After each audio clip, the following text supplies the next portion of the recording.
very famous talk show host who covers for the Masons all the time was a member. Also was heavily involved with the Communist Party. Did you know these things? Do you ever bother to check, you who listen to these people and believe them blindly? You, the sheeple of the world? Circumstances so extraordinary as the curse of King Tutankhamun simply overtax the theory of mere coincidence, folks. Nor is this an isolated case, as those will remember who read the accounts of the Cleopatra mummy curse many years ago. It will also be noted that in this age of moral certitudes, the story of the Tutankhamun curse had no sooner been broadcast than several of our large museums were deluged by gifts of Egyptian antiquities from private individuals who no longer desired to own them.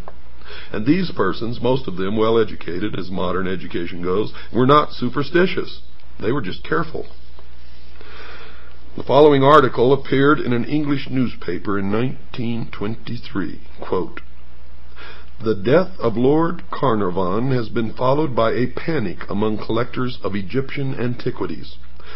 All over the country, people are sending their treasures to the British Museum, anxious to get rid of them because of the superstition that Lord Carnarvon was killed by the Ka, or double of the soul of Tutankhamun.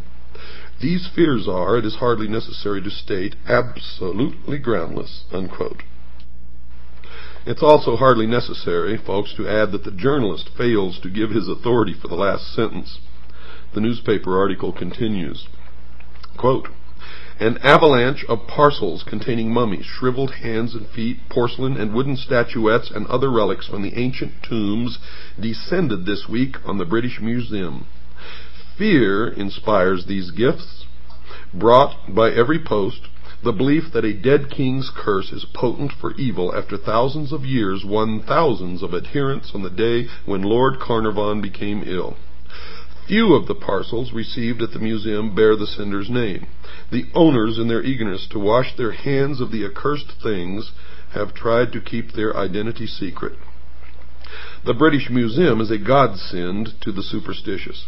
It offers a means of shifting the liability to expert shoulders. The museum authorities are used to such liabilities, having harbored the coffin lid of the powerful priestess of Amun-Ra for years. But they are not at all grateful for the present flood of gifts. The museum weathered a similar storm some years ago, when the story of the curse of the priestess of Amun-Ra became public. Sufficient scare gifts were received to fill a large showcase. A long chain of fatalities has been attributed to the curse of the priestess. Men who have made fun of the superstitious have died within the year. Another story is that a photographer took pictures of the priestess and placed the plates in his safe. When he went to look at them some weeks later, the glass had become a thin brown powder." Unquote. Now let us consider the rational explanations, so-called adduced by science in disposing of the superstition of the king's curse. Dr. Frederick H. Cowles, FRGS, famous British scientist, declared in an interview years ago that Lord Carnarvon and a number of workmen engaged in excavation met their deaths as the result of a poisonous and almost invisible dust placed there purposely by the wily priests to bring destruction upon the violators of the dead. Quote, "This poisonous dust," unquote, says Dr. Coles, quote, "analysis of which has baffled scientists, was scattered about the tomb. Lord Carnarvon was not the only one to note its fatal property, as a number of workmen engaged in the excavation were likewise stricken. Most of these died a lingering death, but others, greatly impaired in health, have recovered," unquote. There is nothing in the learned doctor's explanation, however, to account for the fact that Howard Carter did not chance to breathe any of the noxious vapors, although he was more steadily engaged in the work of excavation than even Lord Carnarvon. It's also questioned how much science actually knows about this mysterious dust which defies analysis, for if it cannot be analyzed, how can it be either identified with certainty or even proved poisonous? The term poisonous dust is evidently the charitable term that covers a multitude of scientific shortcomings. Several years later, there was another revelation that they were stricken with some virus that inhabits ancient tombs. And who knows what the real story is?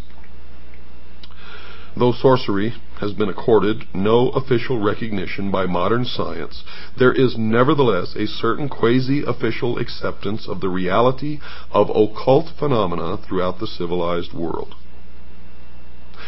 In a newspaper interview, Sir Arthur Conan Doyle illustrates the widespread recognition of the idea that the Egyptians knew how to surround their dead with mysterious guardian agencies which throughout the centuries visited their vengeance upon grave robbers, scientific or otherwise.